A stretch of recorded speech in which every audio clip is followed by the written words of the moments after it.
संबंध में आपसे भी मार्गदर्शन चाहते हैं।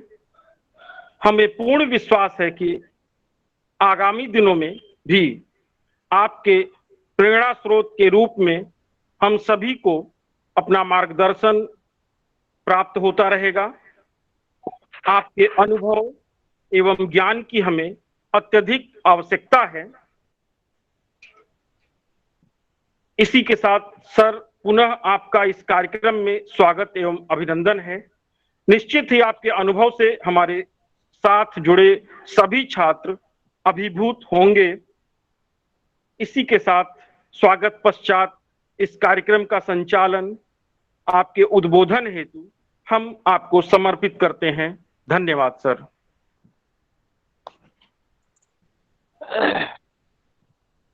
बहुत बहुत धन्यवाद दीपक जी।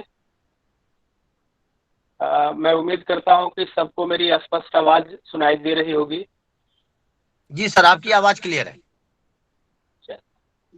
तो बहुत बहुत धन्यवाद फिर से दीपक जायसवाल जी और इस कार्यक्रम के संयोजक श्री नागेश पांडे जी, RSBI लखनऊ से। आप सभी लोगों को बहुत आभार और साधुवाद कि आप लोगों ने इस पैंडेमिक कोविड-19 के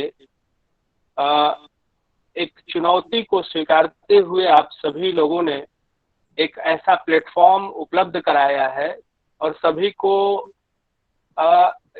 ज्ञानार्जन के लिए और अपने विचारों के आदान प्रदान हेतु एक प्लेटफॉर्म आप लोगों ने विकसित किया है। और यह समय का सबसे बढ़िया सदुपयोग भी इसको कहा जाएगा कि हम रुके नहीं हैं, झुके भी नहीं हैं और हम अनवरत कार्य कर रहे हैं। चाहे जिस भी परिस्थिति में हो, हम अपने लक्ष्य की प्राप्ति हेतु अग्रसर है। कहीं ना कहीं हम सभी लोग अपने कार्य को फलीभूत करने की दिशा में अपना कदम बढ़ा रहे हैं। तो मैं जैसा देख पा रहा हूं कि इस प्लेटफॉर्म पे मुझे लग रहा है कि डिप्लोमा से रिलेटेड जो भी कोर्स को संचालन करने वाली संस्थानें हैं और उसके विद्यार्थी हैं, उसके एडमिनिस्ट्रेटर्स हैं, सभी लोग जुड़े हुए हैं। मैं सभी को नमस्कार करता हूं, अभिवादन करता हूं। और मैं इसी के साथ जो आप लोगों ने मुझे एक विषय प्रदान किया है, उस विषय पर मैं लगभग आधे घंटे शॉर्ट में ही, संक्षिप्त में ही अपनी बात रखूंगा और PPT के माध्यम से भी कुछ चीजों को मैं स्पष्ट करने की कोशिश करूंगा। और तदुपरांत जो है उसके पश्चात जो है हम लोग क्वेश्चन आंसर के लिए भी और अपनी क्वेरीज के लिए भी डिस्कशन एक सेशन करेंगे। तो मैं आज जो मुझे टॉपिक दिया गया है, नागेश जी ने मुझे टॉपिक जो सुझाया था, वो टॉपिक है fundamental elements of inclusive school and strategy to make successful school, successful to make school inclusive. मतलब ये है कि इन्होंने कहा कि जो हमें विषय प्रदान किया गया है वो है समावेशी शिक्षा, समावेशी विद्यालय को बनाने हेतु, समावेशी विद्यालय बनाने हेतु समावेशी विद्यालय एवं रणनीतियों के जो मूलभूत तत्व हैं उसके बारे में विषय रखना।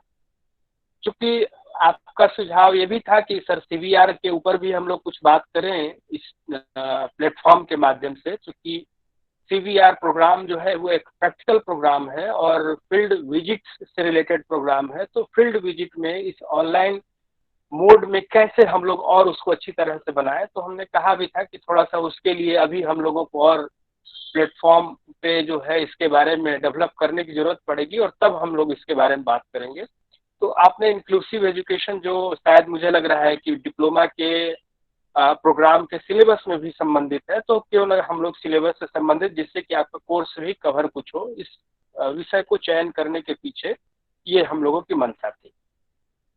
तो जैसा हम समावेशी शिक्षा के बारे में बात कर रहे हैं और समावेशी विद्यालय, समावेशी विद्यालय के बनाने हेतु, समावेशी विद्यालय बनाने हेतु समावेशी विद्यालय एवं उसकी रणनीतियां, कि समावेशी विद्यालय क्या होगा और समावेशी विद्यालय बनाने हेतु क्या रणनीतियां, क्या स्ट्रेटजी होगी।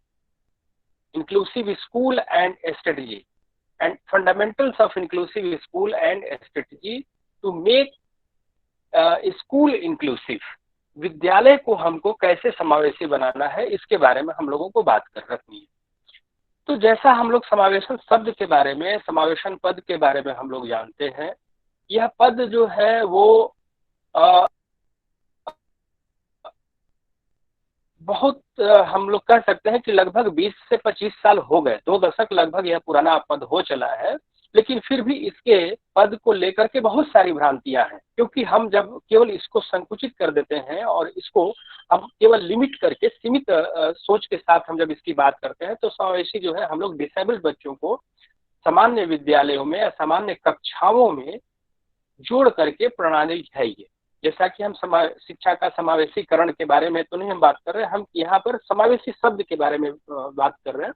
तो समावेशी शब्द जो है हम लोग जो है खासतौर पर जो डिसेबिलिटी फील्ड में है, वो हम लोग इसको एक सीमित करके एक लिमिटेड फोरम के आधार पर या लिमिटेड करके हम लोग उसकी एक सीमांकन, एक रेखा खींच देते हैं कि हम अगर सामान्य बच्चों को के साथ डिसेबल्ड बच्चों को एक साथ पढ़ाने की जब हम बात करते हैं सामान्य कक्षाओं में, तो वह समावेशी प्रणाली के अंतर्गत आता है या वही समावेशी शिक्षा है। लेकिन उसके इतर, उसके उलट जो है समावेशी जो शिक्षा है या समावेशी विद्यालय है या जो समावेशी परिकल्पना है, वो बहुत ही व्यापक है, बहुत ही वृहद है, बहुत ही विस्तार लिए हुए है। जैसा कि हम लोग देख रहे हैं कि नेशनल पॉलिसी ऑन एजुकेशन जो एनपीई आया है 2020 में, और इसकी उम्मीद जो हम कर रहे हैं कि अगले साल तक यह लागू भी कर दी जाएगी। यह जो है प्रणाली जो है वो हम लोगों के यहाँ लागू हो जाएगी, यह जो है क्रियान्वित भी हो जाएगी। तो इस एनपीई में भी समावेशी शिक्षा के ऊपर में बहुत विस्तार से बातें कही गई हैं और इस पर जोर भी दिया गया है। तो समावेशी शिक्षा का जो मतलब है या समावेशी शब्द की जो व्याख्या है वो ये है कि सभी प्रकार के स्टूडेंट या विद्यार्थी या सभी समाज के सारे विद्यार्थियों को एक साथ सबको सम्मिलित करना। तो ये आखिर जो है समावेशी विद्यालय की आवश्यकता क्यों पड़ी, क्यों हम लोग इसके बारे में बात कर रहे हैं। सबसे पहले तो ये हम लोगों को समझना है कि समावेशी शिक्षा को हम लोग या समावेशी विद्यालय की तरफ क्यों अग्रसर हो रहे हैं। तो हम जब इसके बारे में बात करते हैं तो हम लोगों को यह समझ में आता है कि यह एक बहुत ही महत्वपूर्ण पद है या महत्वपूर्ण शब्द है या एक महत्वपूर्ण कल्पना है, जिसको कि हमें यह समझने की जरूरत है। जैसे कि एनपीई नेशनल पॉलिसी एजुकेशन 2020 ने भी इसको बहुत प्रमुखता से इस पद को लिया है और इसके ऊपर चर्चा की है। जो हम लोग एनपीई एजुकेशन जो हम लोग देख रहे हैं, न्यू एजुकेशन पॉलिसी की बात कर रहे हैं, नई शिक्षा नीति जो हमारी आई है, उसमें भी इन्होंने कहा कि समावेशी शिक्षा एक महत्वपूर्ण शिक्षा है जिसको कि हमें लागू करनी है और उसको बहुत अच्छे तरीके से सारे विद्यालयों में, महाविद्यालयों में, विद्यालय स्तर पर, महाविद्यालय स्तर पर सभी प्रकार के लोगों को जोड़ने के लिए एक महत्वपूर्ण जो है शिक्षा प्रणाली है ये। तो ये एनपीई में भी उठाया गया। उसके पहले rights of person with disability act आया, उसमें भी बात कही गई। उसके पहले राइट टू एजुकेशन एक्ट 2009 में आया और 2010 में वह लागू हुआ, उसमें भी ये बातें कही गई। और उसके पहले भी जितने भी तरह के नीतियां बनी हमारे यहाँ, जो हमारे यहाँ आयोग बने, उन सभी के रिकमेंडेशंस जो है वो ये आते हैं कि अगर हमको भारत में सभी को शिक्षित करना है, सभी को मुख्य धारा में लाना है और एक कुशल संसाधन वाला राष्ट्र बनाना है, तो हमें समावेशी शिक्षा की परिकल्पना पर ध्यान देना होगा और समावेशी शिक्षा को आगे लाना होगा। तो समावेशी शिक्षा की जो आवश्यकता है, जो महत्ता है, जो उसकी एक तर्क है लाने की, वह बहुत ही महत्वपूर्ण है। इसलिए हम लोग समावेशी शिक्षा के बारे में बात करते हैं और समावेशी शिक्षा को हर हाल में लागू कराने की बात करते हैं। समावेशी शिक्षा में हम लोग हर तरह के विद्यार्थियों को मुख्य क्लासरूम में, जो हम सामान्य कक्षा जिसको कह रहे हैं, रेगुलर क्लासरूम, नियमित कक्षाएं जो कह रहे हैं, या मेन स्ट्रीम की जो क्लासेज हैं, उसमें सभी तरह के विद्यार्थियों को लाने की बात करते हैं, चाहे वह निःशक्त जनों की शिक्षा हो या आर्थिक रूप से वंचित विद्यार्थियों की हो या सामाजिक रूप से जो है वंचित विद्यार्थी हो। जेंडर डिस्क्रिमिनेशन जिसको कहते हैं, लिंग भेदभाव आधारित शिक्षा है, उसको भी ज्योग्राफिकल कंडीशंस के बेसिस पर जो डिस्क्रिमिनेशन होते हैं या जिन कारणों से शिक्षा नहीं मिल पाती, उनको भी हम इसमें जोड़ने की बात करते हैं। तो एक प्रकार से ये एक ऐसा समावेशी शिक्षा एक ऐसी प्रणाली है जो कि यूनिवर्सल डिजाइन बेस्ड है। तो ये है जो है वो समावेशी शिक्षा की एक प्रमुख अवधारणा है, जिसमें कि हम प्रत्येक विद्यार्थी को, सभी प्रकार के विद्यार्थियों को समाज के मुख्य धारा के जो कक्षा है जिसको हम मानते हैं उसमें जोड़ने की बात कही जाती है।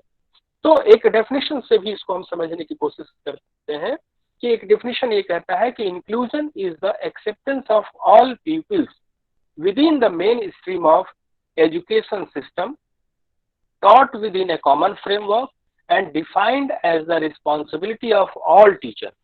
अगर इस हम डेफिनेशन के बारे में जरा सा गौर करें तो हम लोगों को बात समझ में आती है कि इंक्लूजन जो है या inclusive education is the acceptance of all peoples, जितने तरह के विद्यार्थी हैं सभी प्रकार के विद्यार्थियों की स्वीकारोक्ति जो है वो इंक्लूसिव एजुकेशन है या समावेशन है।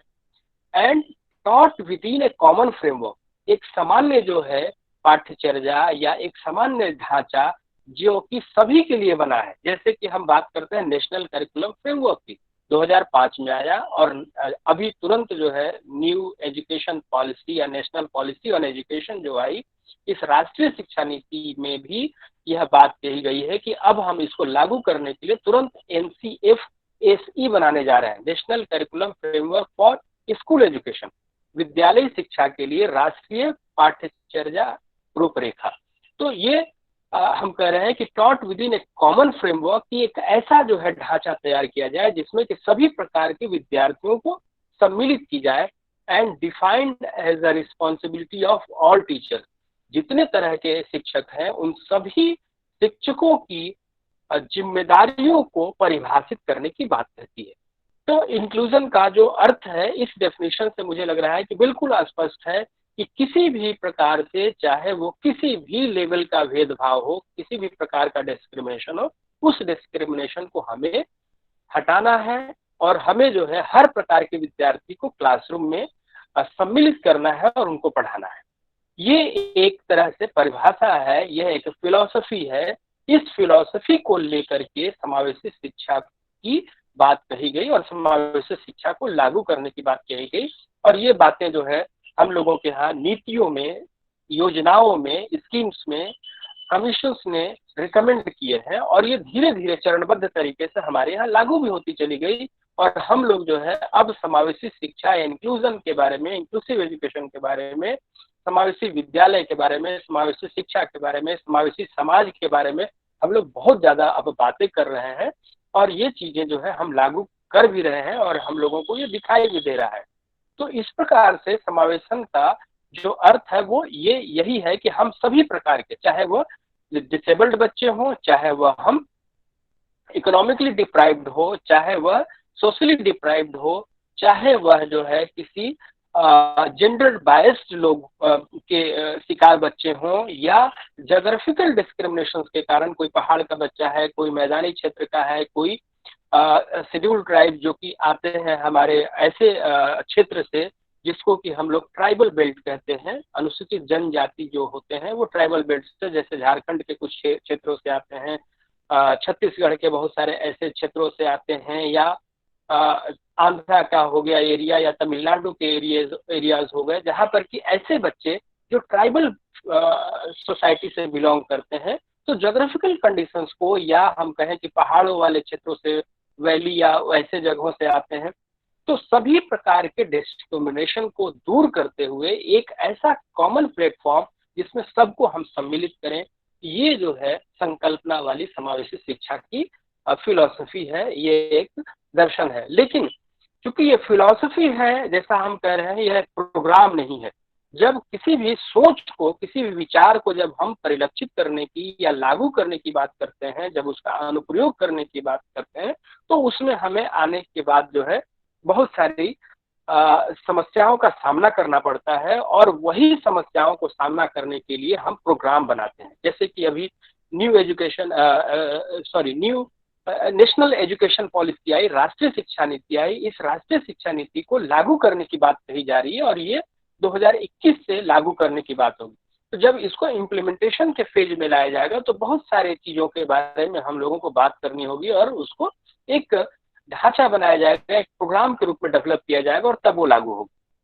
चूंकि जैसा हम जानते हैं कि समावेशी शिक्षा प्रणाली जो है वो एक फिलॉसफी है और इसको हम एक इम्प्लीमेंट करने के लिए अलग अलग तरह के, जैसे कि सर्व शिक्षा अभियान आया और सर्व शिक्षा अभियान अभी जो है 2018-19 से समग्र शिक्षा अभियान के रूप में जाकर के एक नए रूप में जाकर के लागू करने की बात हो रही है और ये समग्र शिक्षा में लागू हो गया। और समग्र शिक्षा में जो है क्लास एक तरह से प्री प्राइमरी से लेकर के क्लास 12 तक के जितने तरह के विद्यार्थी हैं सबको जो है लागू कर जोड़ करके पढ़ाने की बात करता है। तो मैं थोड़ा सा कुछ जो है आपको पीपीटी भी दिखाना चाहूंगा और पीपीटी में किस प्रकार से ये ट्रांसफॉर्मेशन होते हैं और जो हमारे यहाँ समावेशी शिक्षा प्रणाली से पहले आप सभी लोग जानते हैं, बस मैं एक फ्लैश में उसको जो है थोड़ा सा आपको ग्लिम्स में उसको दोहराने के लिए, क्योंकि आप सभी लोग इनकी परिकल्पनाओं के बारे में जानते हैं कि किस प्रकार से दिव्यांगों की, चूंकि हम लोग यहाँ पर इंक्लूसिव एजुकेशन को निश्चित तौर पर लिमिट करेंगे, सीमित करेंगे। हम यहाँ पर गर्ल्स एजुकेशन या जेंडर डिस्क्रिमिनेशन बेस्ड जो है एजुकेशन के बारे में ज्यादा फोकस नहीं करेंगे। हम सोशली जो डिप्राइव्ड लोग हैं उसके बारे में भी ज्यादा फोकस नहीं करेंगे। जो इकोनॉमिकली डिप्राइव्ड है क्लास है, स्टूडेंट है, उसके बारे में भी बात नहीं करेंगे। जो ज्योग्राफिकल है उनके बारे में भी नहीं करेंगे। लेकिन हम लोग जो है, चूंकि सारे लोग जो है एक ऐसे कोर्स से संबंधित हैं जो डिसेबिलिटी एरिया है, डिसेबल्ड बच्चों को कैसे हम जनरल स्कूल में इंक्लूड करें, ये जो एक यात्रा है, जो इनको शिक्षा दीक्षा की जो यात्रा है, उस यात्रा के बारे में मैं थोड़ा सा आप लोगों को पीपीटी के माध्यम से कुछ चीजें कोशिश करूंगा कि इसको और आसानी तरीके से समझा जा सके। तो समावेशी शिक्षा समझने के बाद फिर जो है, चूंकि हम लोग सबसे पहला ये बातें किए कि क्यों यह समावेशी शिक्षा जरूरी है, इसकी आवश्यकता क्या है, इसके बारे में हम लोगों ने इसलिए समझा कि भाई ये नेशनल पॉलिसी ऑन एजुकेशन के बारे में, rights of person with disability act, RT act और जितने भी तमाम तरह के अभी तक जो नीतियां बनी है सरकार की, जो योजनाएं बनी है, उन सभी में समावेशन को सम्मिलित किया गया है। तो इसलिए प्रमुखता से यह जो है प्रणाली को लागू करने की बात की गई।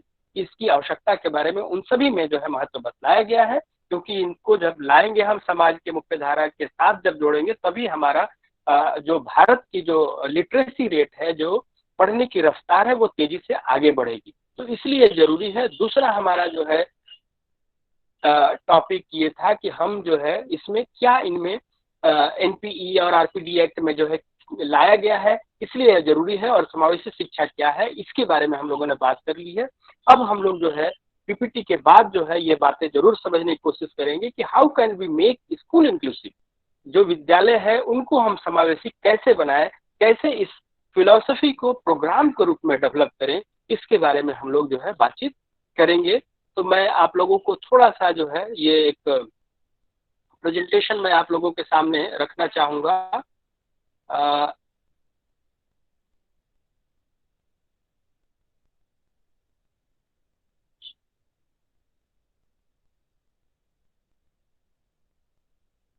जी, जो हम टॉपिक दिया गया है उस टॉपिक पे ये बातें जो है कही गई। मुझे लग रहा है कि सभी लोग मेरा स्लाइड्स देख पा रहे हैं। जी सर, आपकी स्लाइड एकदम क्लियर आ रही है। सभी से निवेदन है सर की स्लाइड के ऊपर पिन कर लें, जिससे प्रेजेंट करते समय स्क्रीन जाने की कोई समस्या न हो आपके सामने। सभी लोग पिन अप कर लें इस स्क्रीन को सर। ठीक है। तो जैसा टॉपिक आप देख रहे हैं कि fundamental elements of inclusive school and strategy for making school inclusive. समावेशी विद्यालय बनाने के लिए कौन कौन सी रणनीतियां अपनानी है समावेशन के लिए, इसके बारे में हम लोग जो मूल तत्व है उसके बारे में बात करेंगे। तो जैसा हम लोगों ने बात किया कि ये एक हिस्टोरिकल पर्सपेक्टिव रही है कि कैसे दिव्यांगजनों के लिए जो डिसेबल्ड बच्चे हैं उनकी यात्रा कैसे रही, जैसे विशेष विद्यालय से समावेशी विद्यालय तक कैसे कैसे हम लोगों ने पहुंचे। क्योंकि जैसा हम जानते हैं कि दिव्यांगों की शिक्षा दीक्षा जो है वो लगभग, अगर उसका इतिहास देखें, औपचारिक इतिहास देखें फॉर्मल, तो वह एक तरह से लगभग 150 से 200 वर्ष पुराना जो है, 200 से थोड़ा सा अधिक जो है वो मान सकते हैं। जैसे भारत में अगर हम कहें तो अगर विजुअली चैलेंज के लिए, विजुअली इम्पेयर्ड के लिए पहला विद्यालय अगर खोला गया तो वो 1887 में खोला गया अमृतसर में, और सार्क memorial school for the blind के नाम से उसको जाना जाता है। तो वह पहला एक विद्यालय था जो कि विशेष विद्यालय था भारत में, और इसकी विश्व स्तर पर देखा जाए तो यह 1784 में 1784 में पहला विद्यालय, औपचारिक विद्यालय खोला गया जो कि ब्लाइंडों के लिए खोला गया वैलेंटाइन हुए के द्वारा। वहां से यह यात्रा होते हुए, विशेष विद्यालय से होते हुए समावेशी विद्यालय तक हम लोग पहुंच रहे हैं। अभी भी यह समावेशी विद्यालय की जो संकल्पना है वो पूरी तरीके से लागू नहीं हुई है। तो ये एक यात्रा थी कि विशेष विद्यालय से फिर आवासीय विद्यालय आया, डे स्कूल आया, मेन स्ट्रीमिंग जो है कहा गया, मुख्य धारा के विद्यालय कहे गए अमेरिका में, नॉर्मलाइजेशन जो है वो कहा गया स्कैंडिनेवियन कंट्रीज में, और भारत में जो है इसके पहले समावेशी शिक्षा से पहले इंटीग्रेशन या एकीकृत समेकित शिक्षा के रूप में कहा गया, जो कि यूनाइटेड किंगडम और भारत में ये चीजें आई। और यह जो है इंक्लूसिव स्कूल जो है अब जो है ये नाम दिया जा रहा है। तो ये एक सिक्वेंसिकल जो है वो यात्रा रही जो धीरे धीरे हम लोगों के यहाँ आई। स्क्रीन किसी से हटा तो नहीं है अभी? सर प्लीज एक बार और पुनः प्रेजेंट कर दें।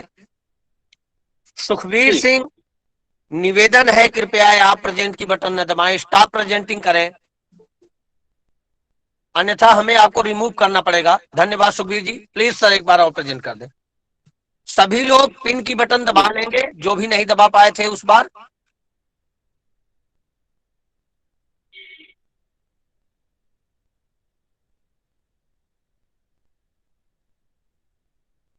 आ रहा है? जी सर, जी सर।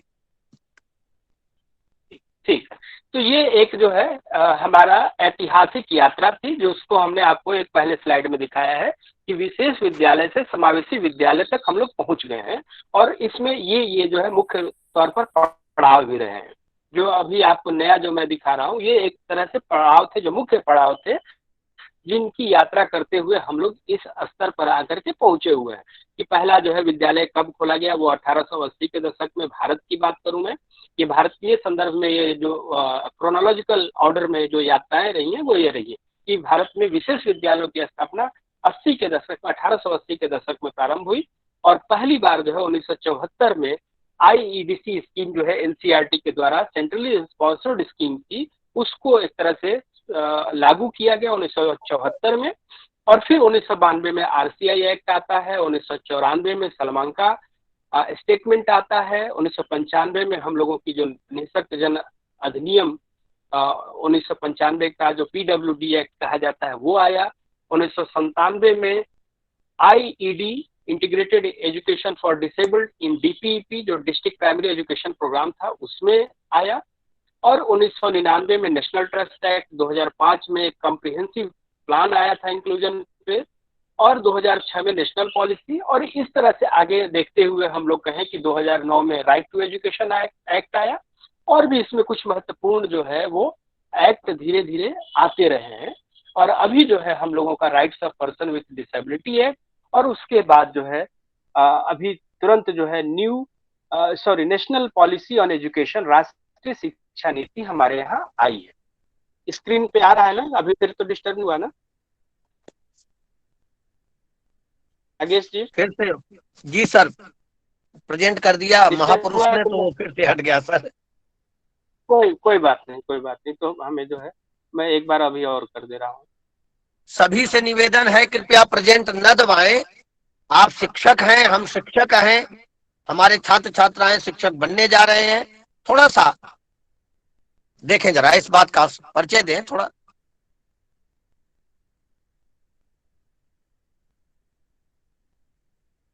तो ये महत्वपूर्ण पड़ाव थे जो समावेशन शिक्षा में हम लोगों को देखने को मिलता है कि कैसे दिव्यांगों की शिक्षा की यात्रा शुरू होती है 1880 में विद्यालयों की स्थापना से लेकर के, और अभी तक जो है राष्ट्रीय शिक्षा नीति तक सभी में समावेशन के महत्व को उकेरा गया है, वहां जो है दर्शाया गया है। और उसके बाद जो है हम आज इस स्थिति में हैं कि समावेशी विद्यालयों की संकल्पना, परिकल्पना और समावेशी विद्यालय की बात कर रहे हैं कि जिससे कि दिव्यांग बच्चों की, दिव्यांग विद्यार्थियों की या दिव्यांग समाज को समाज के मुख्य धारा में जोड़ा जा सके। तो ये एक महत्वपूर्ण जो है वो पड़ाव थे। ये पड़ाव जो है बड़े मुश्किलों से आया है, जैसा कि एक ऐसा भी युग था जिसमें कि हम केवल और केवल विकलांगजनों को मारने की बात करते थे, उनको परित्यक्त करने की बात करते थे, उसको एरा ऑफ एक्सक्लूजन कहा गया। बाद में उनको जो है स्वीकारोक्ति की एक जो है युग आया जिसको एरा ऑफ एक्सेप्टेंस कहा जाता है, और उसमें हम वैसे बच्चों को कह सकते हैं कि उपयोग की सामग्री के रूप में भी इस्तेमाल किए, लेकिन उनको हम लोगों ने स्वीकार किया। कोई डिस्टरबेंस होगा तो बता दीजिएगा नागेश जी। जी जी, क्लियर है, क्लियर है। ठीक है, नहीं अगर हटेगा तो बता दीजिएगा तो मैं दोबारा से फिर उसको। ठीक जी। तो ये दूसरा जो है युग जो था वो एक तरह से उनको स्वीकार करने का युग था। तीसरा युग था जो समाभूति का, सहानुभूति का, समानुभूति का, जिससे कि हम जो है एक ऐसे लोगों के लिए एसाइलम बनाने की बात शुरू कर दिए, उनके लिए ऐसी एक व्यवस्था करने की बात की है कि वे जो है सरवाइव कर सकें, जीवित रह सकें, और वे जो है धीरे धीरे संस्थानों की तरफ जो है वो बढ़ने की शुरुआत होना शुरू हो गया। और जब संस्थान के रूप में विकसित होने शुरू हो गए तो विशेष विद्यालय जो है वो स्थापित होना शुरू हुए।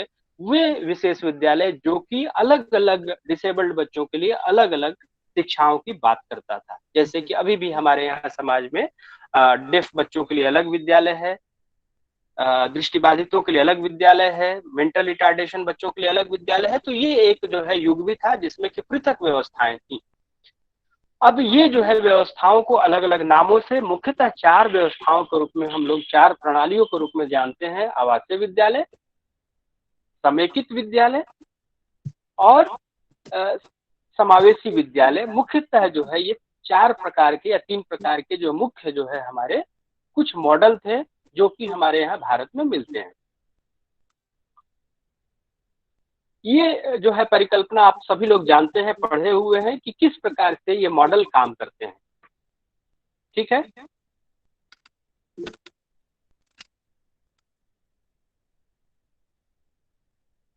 ये जो पहला आप देख रहे हैं चित्र में, चित्र दिखाई दे रहा है स्लाइड? जी सर, जी सर। तो पहला जो आप देख रहे हैं उसमें एक प्रकार के जो बच्चे हैं, education system for general children, round peg, मतलब एक सामान्य बच्चों को हम एक अलग व्यवस्था में पढ़ा रहे हैं, और एक जो है चौकोर तरह के जो है विद्यार्थी को दिखाया गया है स्क्वायर के रूप में, वह एक अलग तरह का है। तो दोनों एक अलग अलग व्यवस्थाएं हैं, सामान्य विद्यालय अलग है और एक विशेष विद्यालय अलग है। दोनों प्रकार के विद्यार्थी अलग अलग हैं, दोनों विद्यार्थियों को अलग अलग विद्यालयों में पढ़ाया जा रहा है। अब जो है ये हर विद्यालय की एक अपनी, कह सकते हैं कि एक विशेषताएं थी, मेरिट्स थी और डिमेरिट्स भी थे, कि विशेष विद्यालय की कुछ खूबियां थी और कुछ उसकी खामियां भी थी। जिसमें कि विशेष विद्यालय में खामियां ये थी कि भाई विशेष विद्यालय जो है वो बहुत ही खर्चीला होता है या दान पर चलता है, यह केवल और केवल एक तरह के विद्यार्थियों के लिए होता है। वहां पर जो मेथोडोलॉजी होगा, प्रोग्राम होगा, वो केवल उन्हीं तरह के बच्चों के लिए होगा, और यहाँ पढ़ाने वाले विशेष शिक्षक होंगे।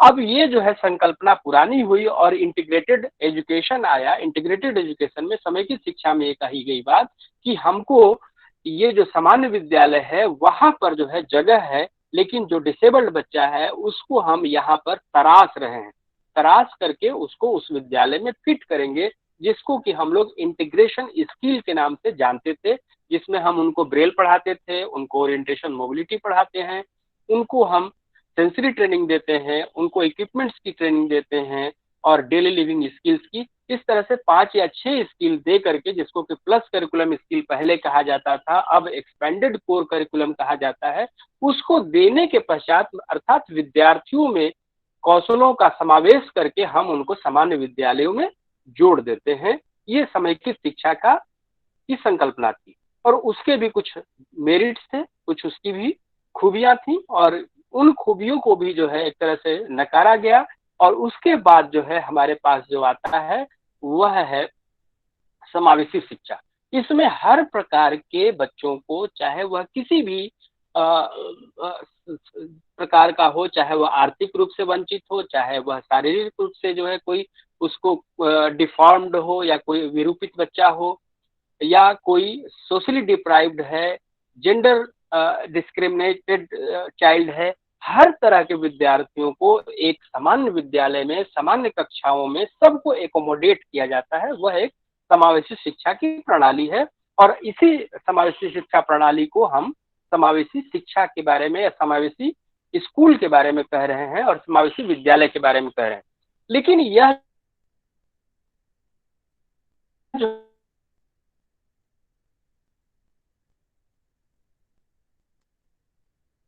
समावेशी विद्यालय जो खड़ा होता है वो समावेशी है, तो अंततः जो है वह कहाँ जाता है, अपनी कक्षाओं में जाता है।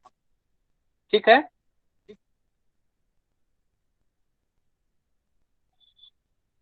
तो समावेशी कक्षाओं से ही हम कह सकते हैं कि समावेशी शिक्षा की जो कक्षाएं हैं, वे कक्षाएं ही समावेशी विद्यालय का निर्माण करती हैं।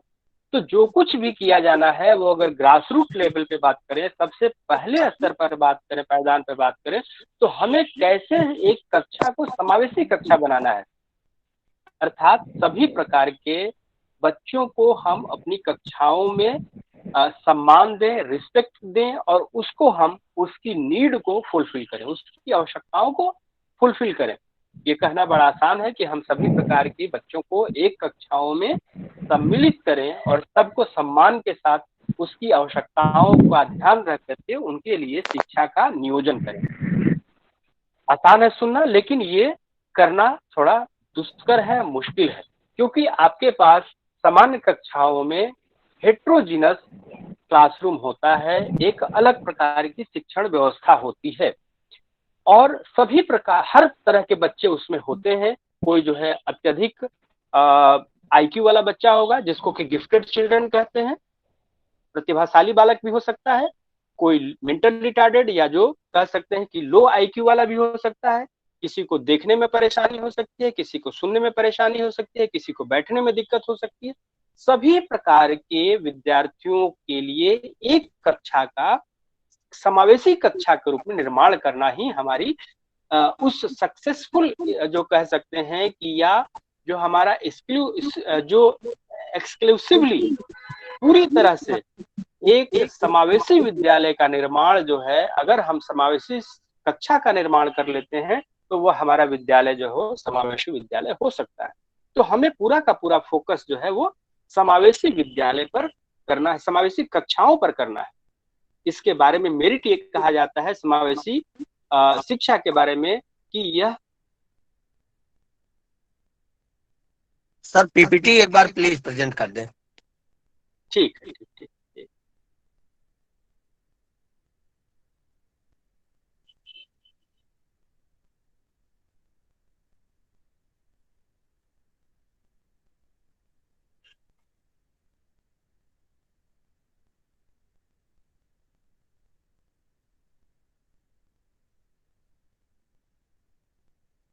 जी, तो हम लोग यहाँ पर थे।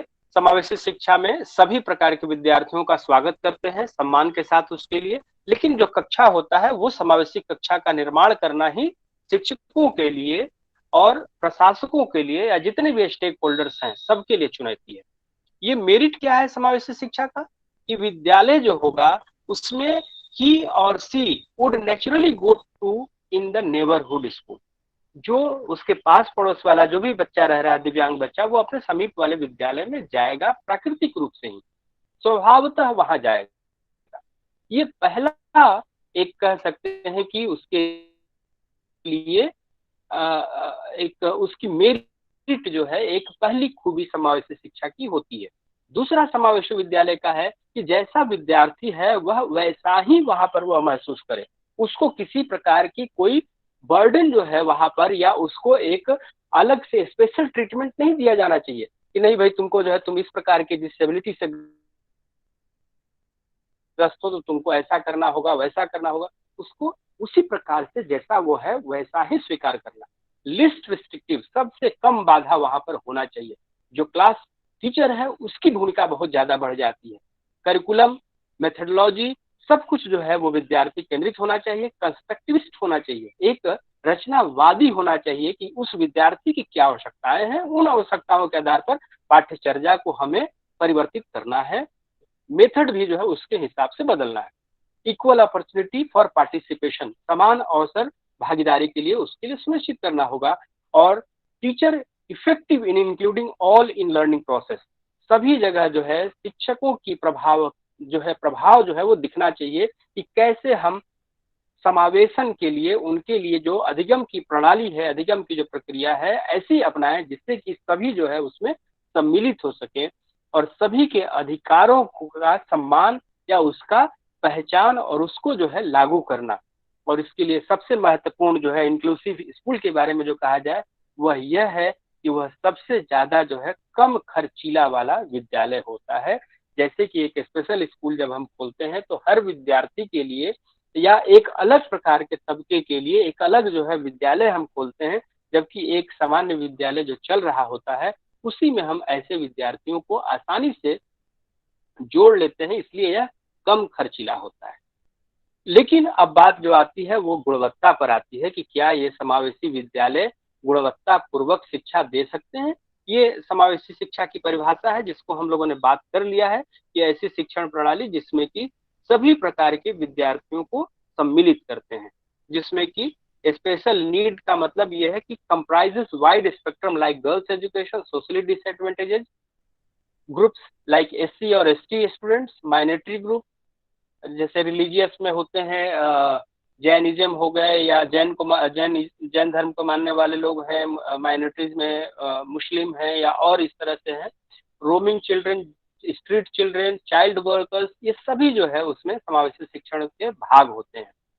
समावेशी शिक्षा एक ऐसी प्रणाली जिसमें कि सभी प्रकार के डिसेबल्ड बच्चों को या सभी प्रकार के बच्चों को एक साथ जोड़ने की बात करता है, वो समावेशी शिक्षा है। अब हमको ये कहना है कि कैसे विद्यार्थियों के लिए समावेशी कक्षा हम तैयार करें, क्योंकि एक कक्षा तो ऐसा है जिसमें सभी प्रकार के बच्चे हैं, तो निश्चित तौर पर यह एक चैलेंज है, एक प्रकार की चुनौती है। और इसी पर आकर के हम लोग जो है थ्योरेटिकल में सिद्धांत के रूप में बहुत सारी बातें पढ़ते हैं, लेकिन जब प्रैक्टिकल की बात आती है, एक शिक्षक को जब इसको लागू करने की जिम्मेदारी दे दी जाती है, तब वहां से मुश्किलें शुरू होती हैं। और वो कहता भी है कि पॉलिसी बनाना बड़ा आसान है, इसको लागू करने के लिए हम लोगों के ऊपर थोपा जाता है, हम लोगों की बात सुनी नहीं जाती। ये बात जो है आकर के यहाँ पर गंभीर होती है जब किसी भी पॉलिसी को फॉर्मुलेट करना है, इम्प्लीमेंट करना है, कैसे उसको लागू करना है। इसको लागू करने के दिशा में जो चुनौतियां आती हैं वह सबसे पहले जो है हम लोगों को समावेशी शिक्षा में कौन कौन सी सेवाएं दे सकते हैं, इन सेवाओं के बारे में मैं बात करूंगा। दूसरा, जो मुख्य जो चुनौतियां हैं समावेशी शिक्षा को लागू करने में, उन चुनौतियों के बारे में या उनकी बाधाओं के बारे में मैं बात करूंगा। और तीसरा जो है यूडीएल, जो यूनिवर्सल डिजाइन ऑफ लर्निंग की बात करते हैं, या universal design of teaching learning materials या मटेरियल्स, उसके बारे में हम बात करेंगे। तो शॉर्ट में मैं आपको 5 से 10 मिनट में मैं आपको जो समावेशी शिक्षा की सेवाएं हैं कैसे इसको लागू किया जाए, क्योंकि ये एक फिलॉसफी है, प्रोग्राम नहीं है। प्रोग्राम को लागू करने के लिए हमें कुछ चीजों को अपनाना पड़ता है, और उसमें जो 3 सेवाएं हैं मुख्यतः जो है हम देने की कोशिश करते हैं समावेशी शिक्षा में, वो है पहला इसेंशियल सर्विसेज या आवश्यक सेवाएं, दूसरा पेरिफेरल सर्विसेज या बाह्य सेवाएं जो उनके चारों तरफ होता है, और तीसरा जो सेवाएं हैं वो हैं एक अलग तरह की पेरिफेरल सेवाओं के अलावा इंटरडिसिप्लिनरी सर्विसेज हम जिसको कह सकते हैं, बल्कि 3 तरह के, पहला इसेंशियल सर्विसेज, दूसरा है सपोर्ट सर्विसेज और तीसरा है पेरिफेरल सर्विसेज। तो इसेंशियल सर्विसेज या आवश्यक सेवाओं में क्या होती है और किन के द्वारा यह की जाती है। जैसा समावेशी शिक्षा हम की बात करते हैं कि सामान्य विद्यार्थियों के साथ दिव्यांग बच्चों को या अन्य बच्चों को एक ही सामान्य कक्षाओं में सम्मिलित करना समावेशी शिक्षा प्रणाली का मुख्य अर्थ है या संकल्पना है। इसको लागू करने की दिशा में जो इसेंशियल सर्विसेज है, जो मूल सेवाएं हैं, जो आवश्यक सेवाएं हैं, वह जो किया जाना है उसमें भूमिका जो है वो रेगुलर टीचर की सबसे ज्यादा है। रेगुलर टीचर किसको कहेंगे? जो कि सामान्य विद्यालयों में जो सामान्य शिक्षक हैं, जिनको कि हम जनरल टीचर्स कहते हैं। जनरल टीचर की सबसे बड़ी भूमिका है, क्योंकि जब समावेशी शिक्षा में, समावेशी विद्यालय में जब विद्यार्थी आएंगे तो वहां का जो प्रिंसिपल या हेड ऑफ द इंस्टीट्यूशन है वो, और साथ ही साथ जो लीड रोल में वहां पर हैं, जो सबसे ज्यादा जिनकी जिम्मेदारियां होती हैं, वे हैं सामान्य शिक्षक, रेगुलर टीचर, सामान्य शिक्षक। वे, उनको जो है आवश्यक सेवाओं की जिम्मेदारी होती है कि वे ऐसे बच्चों की को स्वीकार करें अपने कक्षाओं में और सामान्य बच्चों के साथ उनको पढ़ाएं। अब चूंकि वे बच्चे जो है विशेष आवश्यकताओं वाले होते हैं, अगर हम विजुअली इंपेयर्ड के बारे में बात करें, क्योंकि इस फोरम से मुझे लग रहा है कि ज्यादा से ज्यादा इस कोर्स में विजुअली इंपेयर्ड के टीचर्स ज्यादा इन्वॉल्व होंगे, तो मैं उनके लिए कह रहा हूँ कि जैसे अगर विजुअली इंपेयर्ड अगर उस कक्षाओं में आते हैं तो उनकी जो जरूरतें हैं, जो आवश्यकताएं हैं, उसको ठीक प्रकार से एक विशेष शिक्षक अच्छी तरह समझ पाता है, क्योंकि उसने उसकी ट्रेनिंग ली हुई है।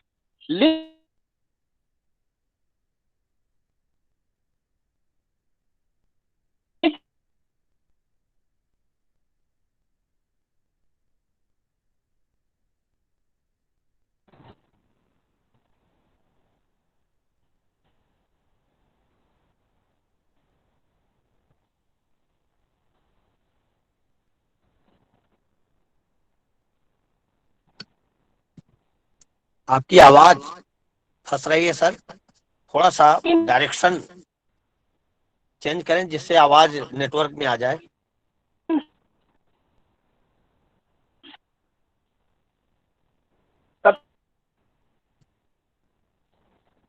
सर आपकी आवाज नहीं पहुंच पा रही।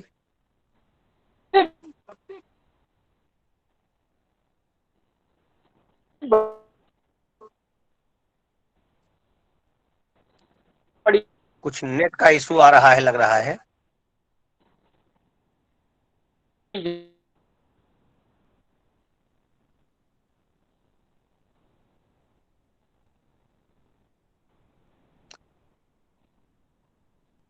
नेट का ही कुछ कारण रहा, तो जल्द से जल्द अभी नेट के इशू को थोड़ा सा देख के सर हम लोगों से फिर जुड़ रहे हैं।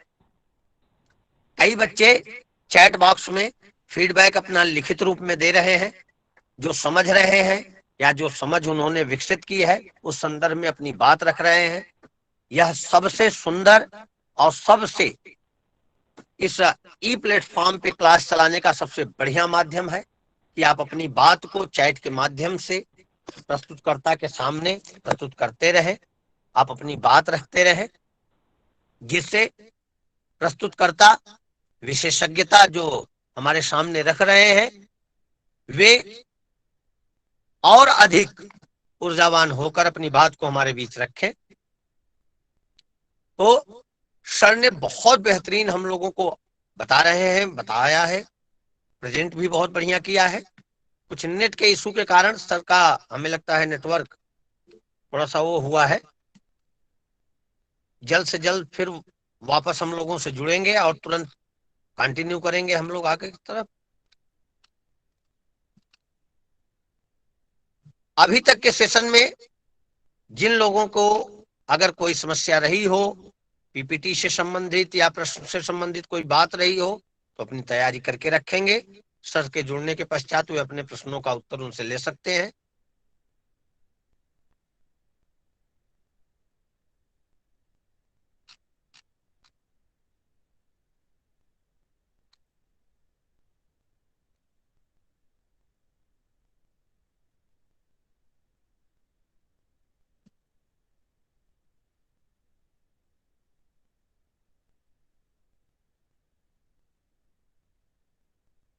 शायद किसी फोन कॉल की वजह से सर कनेक्ट नहीं हो पा रहे हैं।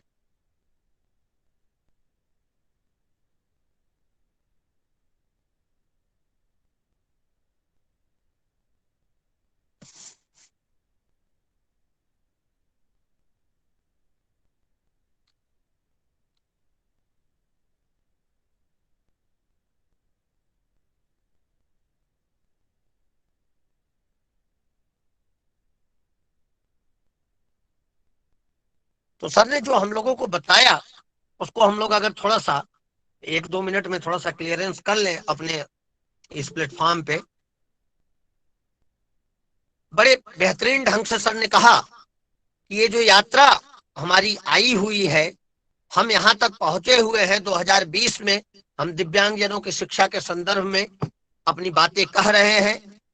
अवश्य ही इसमें कोई दो राय नहीं है कि आज भी हमारे सामने समस्याओं का अंबार लगा हुआ है। हम कैसे पढ़ाएं, किस तरीके से करिकुलम ट्रांजैक्शन उनके सामने रखें, हम इस पे अपनी चर्चाएं कर रहे हैं।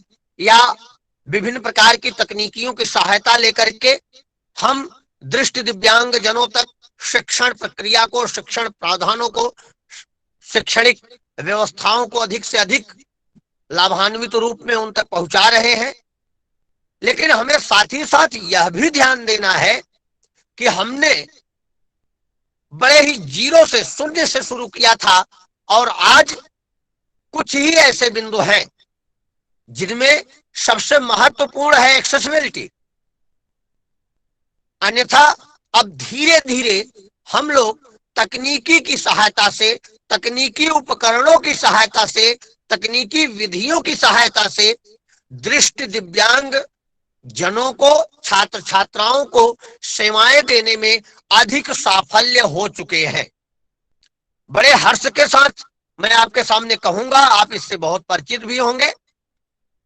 अगर व्यावसायिक तौर पे देखा जाए, अगर सशक्तिता के तौर पे देखा जाए, तो आपको इस बात से कोई गुरेज नहीं होगा, यह बात हमारी कहीं किसी पटल पर काट्य नहीं होगी कि दिव्यांगजनों में सबसे सशक्त दिव्यांगजन, सबसे सफल दिव्यांगजन विजुअली इंपेयर्ड माने जाते हैं, दृष्टि दिव्यांग माने जाते हैं, क्योंकि उन्होंने इसमें अधिक संघर्ष किया है, क्योंकि उनके लिए अधिक बात हुई है, क्योंकि उनके लिए अलग सोच बनाई गई है और अधिक से अधिक अवसर उपलब्ध कराए गए हैं।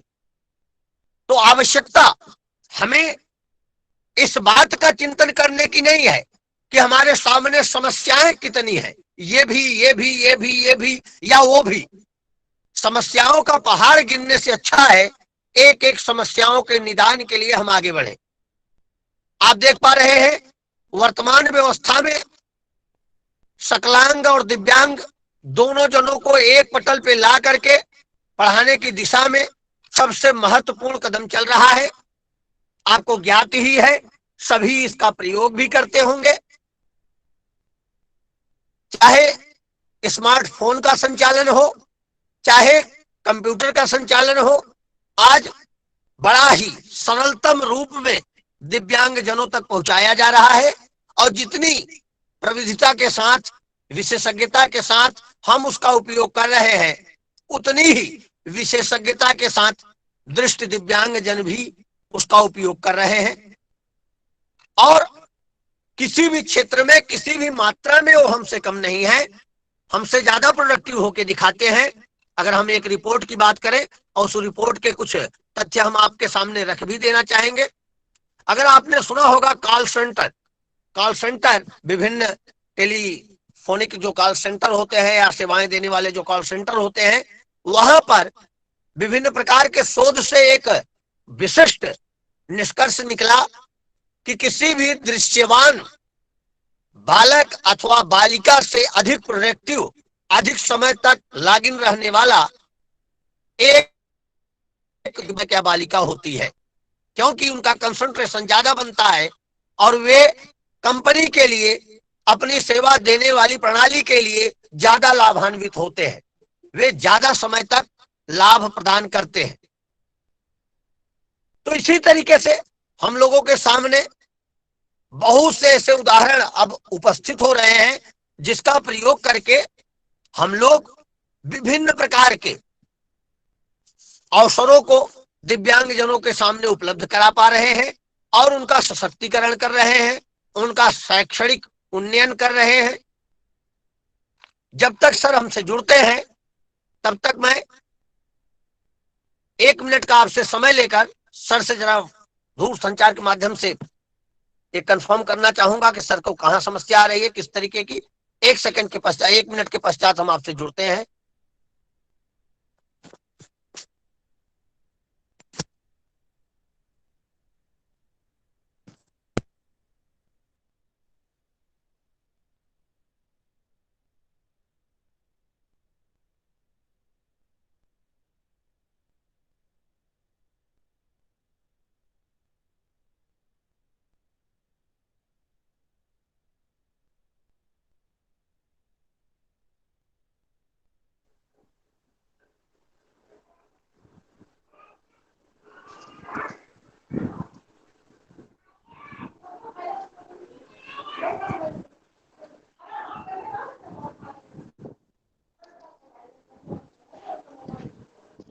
आप सभी थोड़ा सा वेट करें। मुझे लग रहा है कि नागेश सर भी नेट की उपलब्धता ना होने के कारण वो भी एग्जिट हो गए हैं वेबिनार से। जल्द ही नागेश सर सर और मैं कार्यक्रम में ही हूँ, मैं सर अच्छा को सर, फोन लगाया हूँ, इसलिए मेरी आईडी वहां से लेफ्ट दिखाई दे रही है। बिल्कुल सर, बिल्कुल धन्यवाद सर, लगाइए। मैं फोन से उनसे संपर्क करने की कोशिश कर रहा हूँ, क्या समस्या उनको हो रही है। वैसे बात बिल्कुल उन्होंने अपनी पूरी कर रखी थी, लेकिन जी जी। थोड़ा समय के लिए और वो हमारे साथ जुड़ जाते।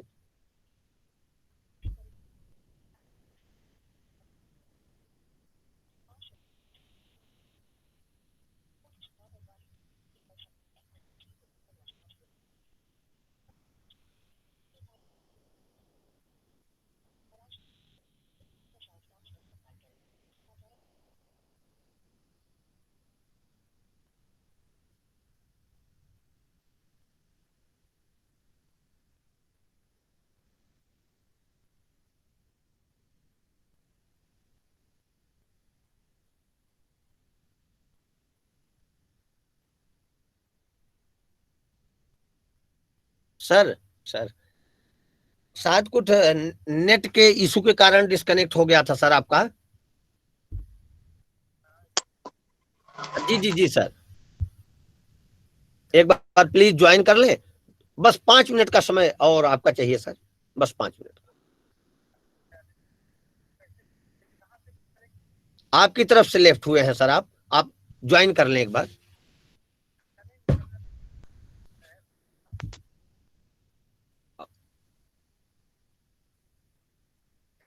जी जी जी।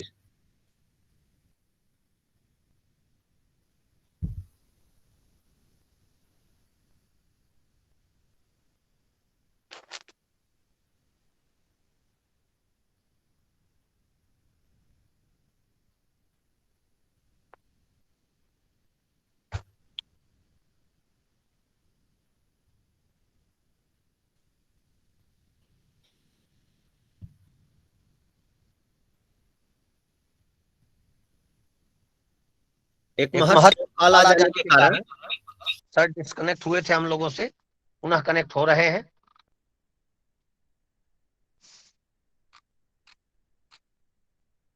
सरदार करणदीप सिंह, सरदार करणदीप सिंह, अगर आप हमारी आवाज सुन पा रहे हैं मित्रवर, तो कृपया अपनी माइक को म्यूट कर लें।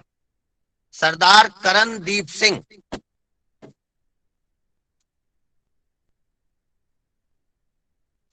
प्लीज आप अपनी माइक को म्यूट कर लें।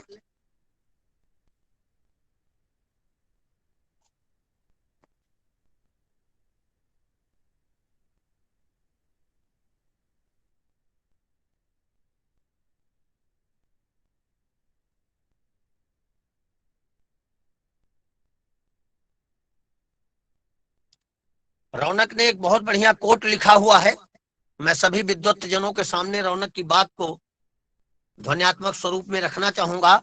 सफलता के लिए जरूरी है समस्याओं से संघर्ष, समस्याओं रूपी चुनौतियों का सामना करने, उन्हें सुलझाने में जीवन का उसका अपना अर्थ छिपा हुआ है। समस्याएं तो एक दुधारी तलवार होती है, वे हमारे साहस, हमारी बुद्धिमत्ता को ललकारती है, और दूसरे शब्दों में वे हम में साहस और बुद्धिमानी का सृजन भी करती है। मनुष्य की तमाम प्रगति, उसकी सारी उपलब्धियों के मूल में समस्याएं ही है। यदि जीवन में समस्याएं नहीं हो तो शायद हम हमारा जीवन नीरस ही समझेंगे। सत्यवत है रौनक, आपने बहुत अच्छी बात लिखी है। समस्याएं ही हमें नई ऊर्जा देती है, नई सोच देती है, और समस्याओं का बारंबार धन्यवाद है कि वे आती हैं तो एक नई ऊर्जा का एक संचार करती है, एक दिव्यता लाती है शरीर में, कुछ नया खोजने के लिए हमें प्रेरित करती हैं। सर हमसे जुड़ चुके हैं सर। जी सर, जी सर। हाँ जी, हाँ सर, सर। नागेश जी जी सर, काट आया नागेश जी? हाँ नागेश जी, मैं जुड़ गया हूँ फिर से। ठीक। हाँ, तो कहाँ पर मैं था जरा एक बार हमें जो है, कहाँ से डिसलिंक हुआ था? मैं बैरियर्स के बारे में बता रहा था, बाधाओं के बारे में।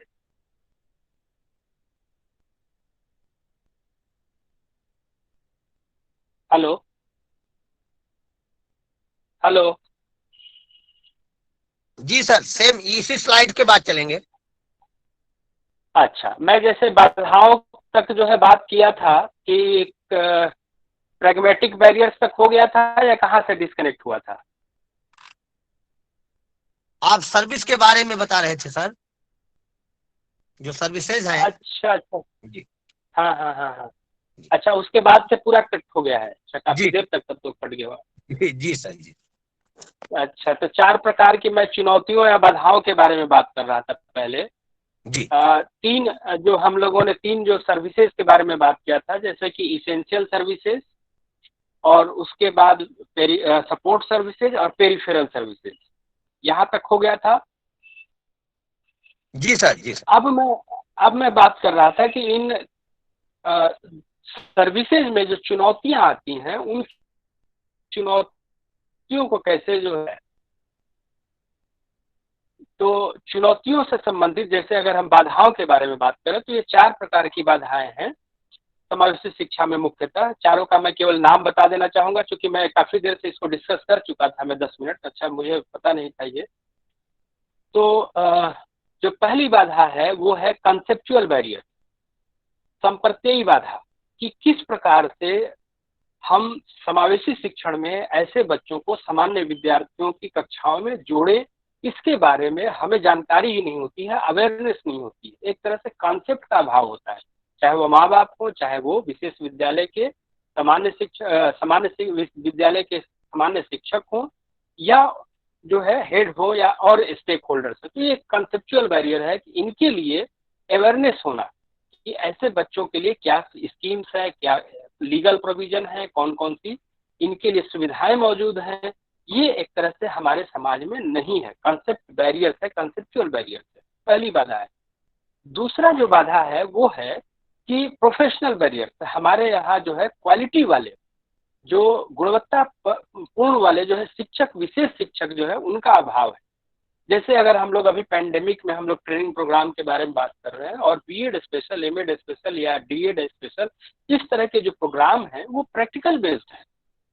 तो प्रैक्टिकल बेस्ड होने के कारण इनको हमें ज़्यादा से ज़्यादा जो ट्रेनिंग होती है वे प्रैक्टिकल वाले होते हैं। तो ऐसे प्रोफेशनल्स को तैयार करना, उनकी एक कमी है हमारे।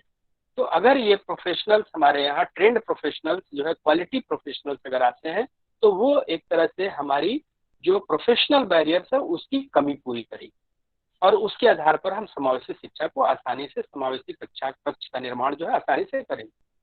तीसरा है व्यवहारिक दिक्कतें, जैसे कि अभी यूपी बीएड की परीक्षाएं हुई और उसमें हमारे दिव्यांग विद्यार्थी भी अपीयर हुए, उनको राइटर ठीक ढंग से नहीं मिले। तो ये व्यवहारिक दिक्कतें हैं। कक्षाओं में कक्षा कक्ष का निर्माण कैसे किया जाए, कि कैसे हमको डिसेबल्ड बच्चों को कहाँ बिठाना चाहिए, अगर लो विजन वाला बच्चा है तो कक्षा में कहाँ बिठाना चाहिए, उनके लिए कौन कौन सी सुविधाएं जुटाना, जितने रिसोर्स रूम है उनके लिए एक तरह से रैंप बनाना, ट्रेलिंग जो है बनाना, हैंड रेल बनाना, तमाम तरह की जो चीजें हैं वो प्रैग्मेटिक बैरियर्स के अंतर्गत आता है। अगर इन सब चीजों का हम ठीक तरीके से समावेशन करें तो समावेशी कक्षा और समावेशी विद्यालय का निर्माण आसानी से हो सकता है।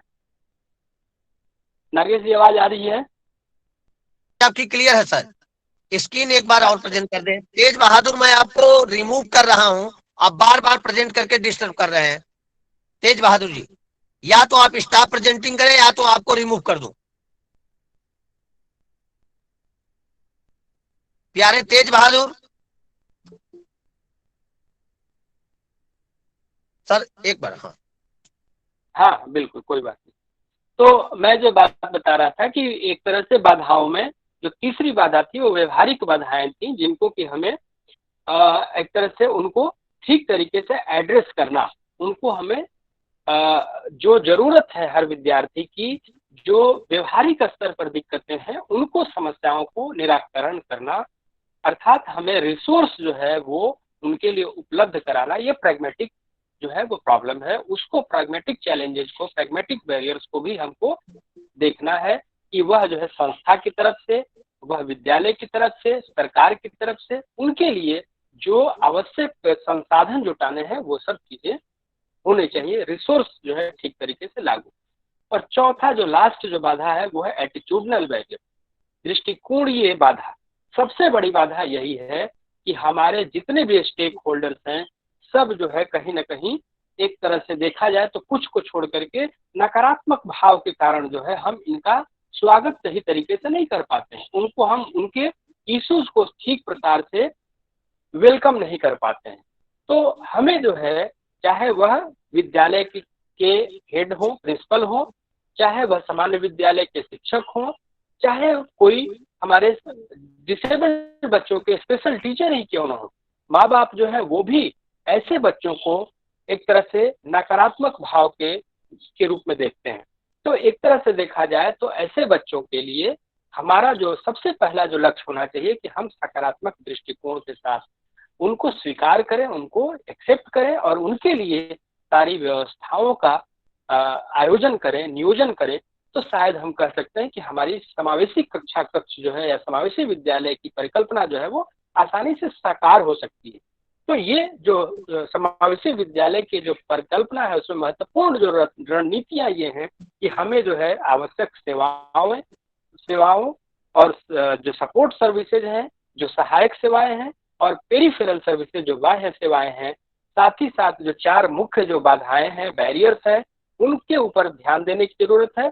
और फिर जो है यूनिवर्सल डिजाइन ऑफ लर्निंग, उनके लिए टीचिंग लर्निंग मटेरियल, बाकी सारी चीजों की व्यवस्थाएं जो है, चाहे वो ब्रेल बुक हो या कोई भी चीजें हो, सब अगर हम ठीक तरीके से उनके लिए इंतजाम करते हैं, जो कि हमारे सर्व शिक्षा अभियान के अंतर्गत, समग्र शिक्षा अभियान में, या और भी जो बहुत सारी संस्थानें हैं, या ministry of social justice empowerment की तरफ से, या हमारा ministry of human resource development, इन सब में कहीं ना कहीं एक तरह से कहा जा सकता है कि इनके लिए सुविधाएं मौजूद है, लेकिन ठीक तरीके से परिचालन नहीं होना, लागू नहीं हो पाना, ये भी एक बहुत बड़ी कारण है। तो हमें जो है समावेशी शिक्षा, समावेशी विद्यालय के लिए, समावेशी विद्यालय को बनाने के लिए हमें इन सारी चीजों के बारे में, चाहे वो नीतियां हों, चाहे योजनाएं हैं, चाहे संस्थान हैं, चाहे हम शिक्षक हैं, सभी की जिम्मेदारी जो है वो हर जगह अपनी अपने रूप में महत्वपूर्ण है, और उनको ठीक तरीके से पर्याप्त मात्रा में उनको लागू करके, उनको बाहर लेकर के सबका समन्वित अगर प्रयास देखते हैं तो निश्चित तौर पर हमारी समावेशी शिक्षा की, समावेशी विद्यालय की जो परिकल्पना है वो आसानी से पूरी हो जाएगी। जैसा हम ये जो है समावेशी शिक्षा का चार्ट आपको दिखा रहे हैं वो इस तरह का है। तो इसलिए जो है हम इसमें बहुत तरह की चीजें हैं जिसको कि हम बहुत ज्यादा नहीं इसमें बात करेंगे, क्यों होना चाहिए ये भी जो है सब चीजें हो चुकी हैं।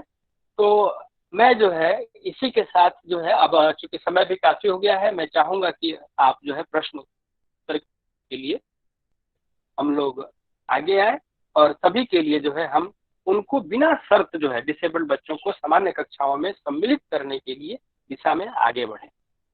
तो मैं इसी के साथ अपना वक्तव्य समाप्त करता हूँ, अपनी बात रख लिया हूँ। अगर आप लोगों को कोई प्रश्न हो तो आप पूछ सकते। सर अनुज पाल ने पूछा है, नागेश जी, डिफरेंस बिटवीन समावेशित एंड समेकित शिक्षा। ठीक है, जैसा हमने अनुज जी, अगर मेरे स्लाइड को आपने शुरू में देखा हो तो हमने विशेष शिक्षा क्या होती है, समावेशी शिक्षा क्या, समेकित शिक्षा, इंटीग्रेटेड एजुकेशन के रूप में एक स्लाइड दिखलाया था, और बाद में हमने इंक्लूसिव एजुकेशन का एक स्लाइड दिखलाया था। उसमें हमने यह बताने का प्रयास किया कि एक सामान्य जो शिक्षा प्रणाली है वह ऐसे विद्यालय जिसमें सभी तरह के बच्चों को सम्मिलित किया जाता है, लेकिन जो समेकित शिक्षा है, जिसको कि अंग्रेजी में हम लोग इंटीग्रेटेड एजुकेशन कह रहे हैं, उसमें और समावेशी शिक्षा जो इंक्लूसिव एजुकेशन है, दोनों में मुख्य अंतर ये है कि इंटीग्रेटेड एजुकेशन में हम विद्यार्थी को, जो स्टूडेंट हमारे डिसेबल स्टूडेंट हैं, उनको हम अपने विद्यालय के मुताबिक कहते हैं कि आप अपने में ये परिवर्तन करो और तब हमारे यहाँ हमारे सिस्टम में फिट हो जाओ। अर्थात उनको हम पहले से काट छांट जो है उनमें करते हैं, अर्थात विद्यार्थी में हम परिवर्तन की बात करते हैं, जिसको कि हमने इंटीग्रेशन स्किल्स कहा कि आप जो है ब्रेल सीख करके आओ, आप ओरिएंटेशन मोबिलिटी सीख के आओ, आप जो हमारे इक्विपमेंट्स आपके लिए है वो सीख के आप आइए, आप जो है टीचिंग लर्निंग मटेरियल लेके आइए, आपको डेली लिविंग स्किल आना चाहिए, ये सारे स्किल आपके अंदर होने चाहिए और तब आप हमारे विद्यालय में आइए। ये इंटीग्रेशन का, इंटीग्रेटेड स्कूल या इंटीग्रेटेड एजुकेशन की बात है। इंक्लूसिव एजुकेशन में कहा गया कि जैसा भी विद्यार्थी है, जिस प्रकार का भी विद्यार्थी है, उसको उसी रूप में हम स्वीकारते हैं, उसको एडमिशन लेते हैं। उसकी जो जरूरत है वह सपोर्ट सर्विसेज के अंतर्गत विशेष शिक्षकों की मदद से और सामान्य शिक्षकों की मदद से वहाँ का सारा जो व्यवस्थाएं हैं हम उसमें धीरे धीरे परिवर्तन करेंगे और उसको भी धीरे धीरे इक्विप्ड करेंगे। तो वहाँ पर जो बदलाव है सभी बदल रहे हैं, केवल और केवल विद्यार्थी को बदलने की बात नहीं कर रहे हैं। इंटीग्रेटेड में हम ज्यादा जोर जो है विद्यार्थी को बदलने पे देते हैं। उम्मीद है कि मेरी बात से संतुष्ट हुए होंगे आप। अनुज पाल, अगर आप सुन पाए हों। अनुज पाल। थैंक यू सर, क्लियर हो गया सर। ठीक। एक दूसरा और कहना चाहता हूँ सर जी। सर समावेशित में सर स्कूल प्रबंधन का सर पूरा योगदान रहता है और समेकित में सर स्कूल प्रबंधन का योगदान नहीं रहता है क्या सर?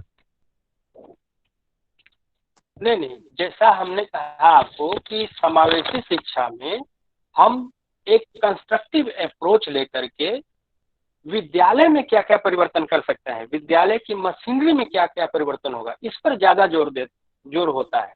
और जो समेकित शिक्षा है उसमें विद्यार्थी पर जोर होता है कि विद्यार्थी में क्या क्या बदलाव कर दिए जाए, जिससे कि वो अब हमारे क्लास में फिट हो जाए। हम ज्यादा अपने आप को नहीं बदलते हैं इंटीग्रेटेड एजुकेशन में। इंटीग्रेशन में वहां पर जोर जो है वो स्टूडेंट पर था बदलने को, जिसको कि हम student come with integrated skills, integration skills in school, वो इंटीग्रेशन प्रोसेस में होता था। लेकिन इंक्लूसिव एजुकेशन में हमने उन पर कहा कि आप मेरे विद्यालय में पहले आ जाओ, फिर धीरे धीरे आपके अनुरूप और आप में भी और यहाँ की भी व्यवस्थाओं में परिवर्तन करेंगे। दोनों में अंतर है, मेन भाव को जो है आप यहाँ पर समझे। Thank you sir, thank you sir. दो और प्रश्न आए हैं लेकिन वो विषय से थोड़ा सा भिन्न है। जैसे रमनदीप सिंह बग्गा, उन्होंने एक राय पूछी है कि sir what's your opinion about the reservation policy for PWD candidate, it is good और maybe better changes by government. ठीक है, जैसा ये तो जैसा अभी हम लोगों ने आरपीडी एक्ट, अगर हम लोग सब लोगों ने पढ़ा है, rights of person with disability act और पीडब्ल्यूडी एक्ट, दोनों की अगर तुलनात्मक रूप से देखें तो रिजर्वेशन के बारे में कहा गया है। जो स्पेशल प्रोविजन है, जो आरपीडब्ल्यूडी एक्ट जो है, rights of person with disability act 2016, उसमें चैप्टर नंबर 6 जो है स्पेशल प्रोविजन के बारे में जो बात करता है, उसमें ये कहा गया कि reservation now in admission will be for 5%, 5% किया गया। लेकिन यही पीडब्ल्यूडी एक्ट में केवल और केवल 3% के ही प्रतिशत ही आरक्षण की सुविधा थी, लेकिन इसको 5% की जो है दे दी गई रिजर्वेशन। और नौकरियों में जो है वहाँ 3% है, यहाँ 4% की दी गई। तो रिजर्वेशन तो बहुत ही एक आवश्यक चीज है जिसको कि लागू होना ही चाहिए। और इसकी वजह से हम कह सकते हैं कि स्पेशल ड्राइव भी निकाला जाता है। बहुत सारे ऐसी जो राष्ट्रीय संस्थान है या सरकारी जो संस्थानें हैं जहाँ पर कि मैंडेटरीली जो है ऐसे लोगों के लिए हमको स्थान रिक्त रखना है। 5% हमको उसमें एडमिशन में और 4% जो है रोजगार के क्षेत्रों में अवसर उपलब्ध कराने हैं। ये सरकारी संस्थानों के लिए मैंडेटरी है, लेकिन सरकार अगर चाहे तो प्राइवेट सेक्टर को भी कुछ अनुदान दे करके, इंसेंटिव दे करके उन संस्थानों को सुदृढ़ करके अपने डिसेबल्ड लोगों के लिए रिजर्वेशन की वकालत वहां कर सकती है। तो रिजर्वेशन तो बहुत ही महत्वपूर्ण चीज है और जरूरी चीज है, जिससे कि ऐसे लोगों को स्वावलंबन में, रिहेबिलिटेशन में मदद लाती है। तो हमें जो है इस पर फोकस करने की जरूरत है और आरपीडब्ल्यूडी एक्ट जो है पढ़ने की जरूरत है, जो स्पेशल प्रोविजन दिए गए हैं ऐसे लोगों के लिए, उसमें विस्तार से इनकी चर्चा की गई है। जी सर, अब हमें लगता है सभी लोग अपने आपके इस प्रेजेंटेशन से बिल्कुल सहमत हैं। कई लोगों का फीडबैक, कई बेटियों का बहुत बढ़िया फीडबैक भी आया है। आज की आपकी जो प्रस्तुति रही है निस्संदेह बहुत ही प्रभावपूर्ण, बहुत ही ज्ञानमय रही है सर। अनुराग पांडे ने पूछा है सर पीपीटी कहाँ से डाउनलोड करें, वो हमसे आप पूछ लीजिएगा, सर से नहीं उसको पूछते हैं। अब हम लोग कार्यक्रम के अगले पायदान की तरफ बढ़ते हैं सर, आपका ज्यादा समय नहीं लेंगे।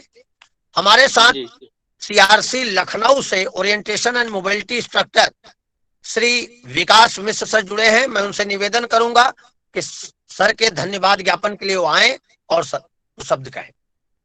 श्री विकास मिश्र जी। जी जी सर, सुन रहे हैं। सर्वप्रथम वेबिनार में उपस्थित समस्त शिक्षकगण, छात्र छात्राएं और मुख्य वक्ता के तौर पर उपस्थित आदरणीय डॉक्टर योगेंद्र पांडे सर तथा आयोजन समिति को मेरा सादर अभिवादन। सर ने बड़े छोटे से समय में और एक हमारी छोटी सी प्रार्थना पर हमारा अनुरोध स्वीकार किया और अपने ज्ञान और अनुभव से हम सभी को अभिभूत होने का एक अवसर प्रदान किया। इसके लिए मैं आयोजन समिति की तरफ से और सभी वेबिनार में उपस्थित प्रतिभागियों की तरफ से सर आपका सादर आभार व्यक्त करता हूं और आपसे अनुरोध करता हूं कि आगे भी हम सभी को इसी तरह आपके द्वारा दिए गए ज्ञान को अर्जित करने का अवसर मिलता रहेगा। सर, एक बात निश्चित तौर पर सत्य है कि इस कोरोना संकट के समय में हम सभी लोगों को और खासकर हम शिक्षक गणों को एक अवसर प्राप्त हुआ है कि आप जैसे बुद्धिजीवियों से कुछ सीखने का। तो ये अवसर हमारे लिए एक बहुत बड़ा अवसर है। आज भी आपकी इस क्लास से, इस कक्षा से, इस वक्तव्य से हमने बहुत कुछ सीखा। इसके साथ ही मैं जो हमारे शिक्षक गण हैं और जो सहयोगी हैं उनका भी आभार व्यक्त करता हूं कि वो इस वेबिनार में उपस्थित रहे और इस वेबिनार को सफल बनाने का कार्य किया। साथ में हमारे प्यारे छात्र छात्राएं जिन्हें एक बहुत अच्छा अवसर प्राप्त हुआ है कि आप जैसे शिक्षकों से, आप जैसे बुद्धिजीवियों से कुछ सीखने का, मैं उन सभी का भी आभार व्यक्त करता हूं क्योंकि इस वेबिनार की सफलता में उनका भी बराबर का योगदान है। और मैं विशेष रूप से आरएसवीआई और श्री नागेश पांडे सर का भी आभार व्यक्त करता हूं कि उन्होंने एक पटल स्थापित किया जिस पटल पर हम सभी शिक्षक सहयोग करके उन सभी छात्र छात्राओं को हमारा जो ज्ञान है उसको वह उस पटल पे रख सकते हैं, जिससे कि वो हमारे ज्ञान से कुछ सीख पाए और भविष्य में एक अच्छे शिक्षक बन पाए। इसी के साथ मैं एक बार फिर से आप सभी लोगों का